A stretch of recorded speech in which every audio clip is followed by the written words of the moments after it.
quite early on schedule. The flight departs at 8:15 in the morning. I think it's 5:30 right now.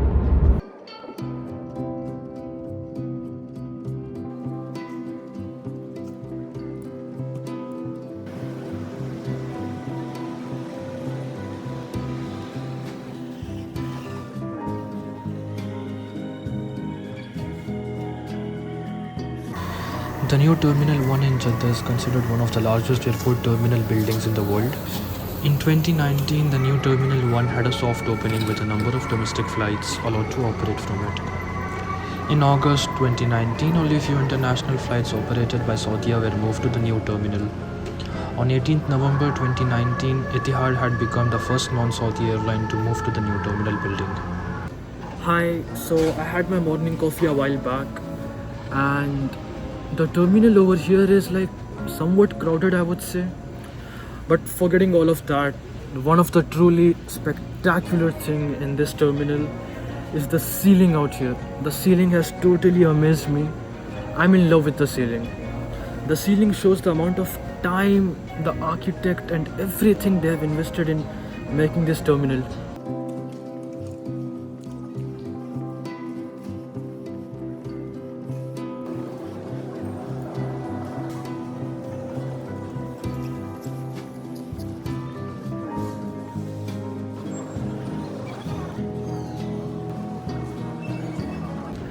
So I just got done with check-in and I was fortunate enough to get a window seat.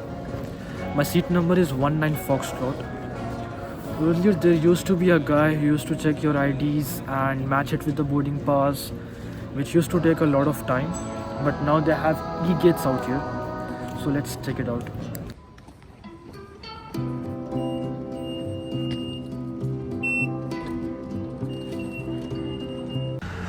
Okay, so something about Flyadeal. Flyadeal is a Saudi low-cost airline based at King Abdulaziz International Airport in Jeddah. It is owned by Saudia, which also happens to be the national carrier of Saudi Arabia. So you heard the word low-cost airline and you're wondering what does that mean? In other words, they're also called as budget airlines. They offer lower fares and amenities compared to a traditional airline like Saudia, Emirates, Etihad, etc. Here you just have one class. You don't have business, you don't have first class. However, you have an option to book seats with extra legroom. You have an option to book seats at the frontmost row to get out ASAP. Other interesting thing about a low-cost carrier is they usually operate with just one type of airplane in their fleet. There are many reasons for it, which I'll cover it up in the future. Flyadeal currently operates with 11 Airbus A320-214. In my opinion, for a flight route which is less than 3 hours, budget airlines for the way. Our gate is Alpha 12 Bravo. It is at the furthest most side of the airport. But thanks to these escalators, I think we'll be there soon.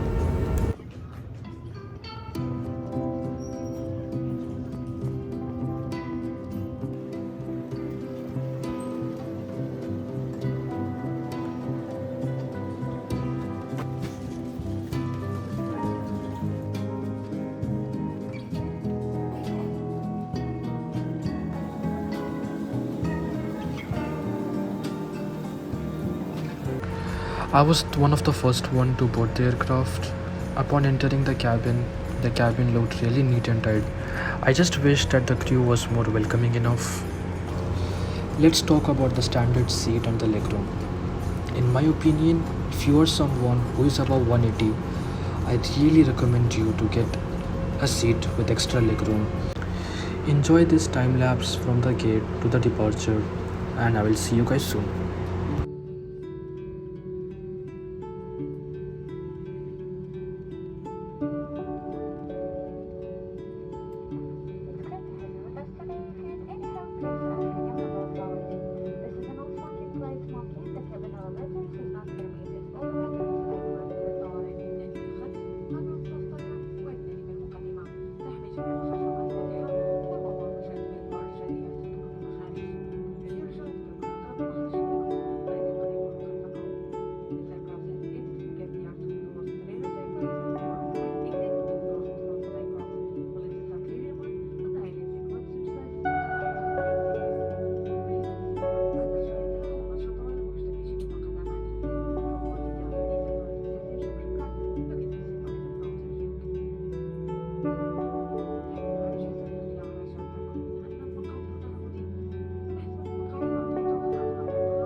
So we finally departed at 8:38 in the morning, which was 23 minutes off the schedule.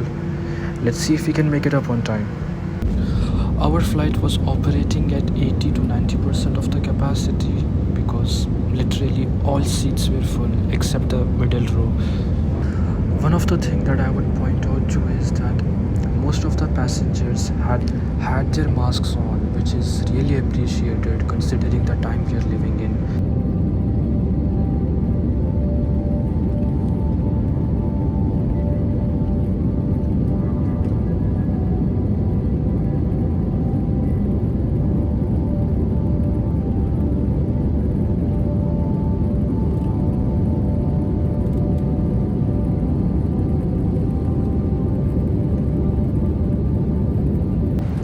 The AC seemed to work pretty fine, the knobs turned well. Apart from that, you have reading lights and you have a button to summon the crew for any queries or doubts, which is pretty sweet and clean in my opinion. Anyway, coming down, we have safety instructions for the Airbus A320, and yikes, looks like someone dropped their coffee. And you have your usual set of instructions on what to do when there is a depressurization, what to do when there is a fire on board, which I think most of the travelers are like aware of. Talk about lavatory, and in my opinion, this is by far the smallest lavatory I have been in my entire life. It is ridiculously small, and if you are someone who is overweight, then this is not for you. It was neat and tidy, and it smelled really good. When I used to travel before COVID with Flyadeal, we used to get in-flight magazines, in-flight catalogs for on-air purchases. I don't seem to find it this time. I think it is due to the COVID-19 scenario. I'm not really sure about the in-flight catalog, but we used to have one or two magazines always available. This is not much to complain about considering we are flying a really short route of at least 90 minutes at maximum. Enjoy the time lapse ahead for the arrival into Riyadh.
This thing you see which opened upon touchdown is called air brakes or speed brakes.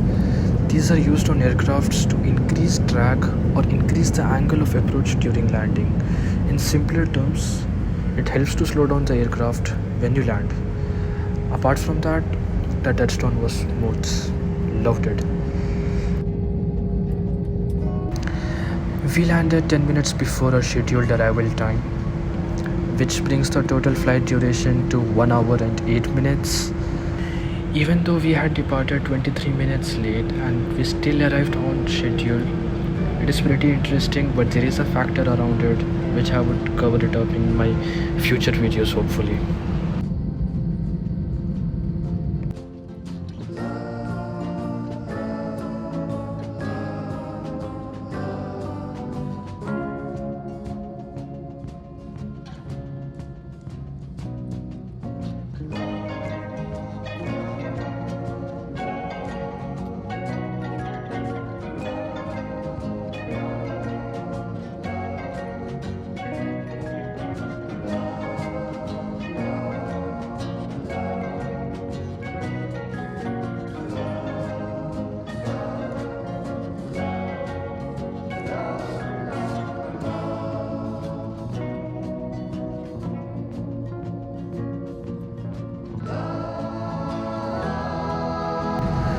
The disembarking process was quite smooth and efficient. It hardly took 10 minutes to leave the aircraft. As we are moving towards the end of this video, would I fly Flyadeal again? Yes, I definitely would. Is it value for the money? Yes, definitely it is. If I were to rate Flyadeal out of 5, I would give them a solid 3.5. A direct competitor to Flyadeal over here is Flynas, which I will be flying tomorrow morning. So catch you guys in the next one. If you like this video, please subscribe, share it with your friends and family, connect with me on Instagram, and peace out.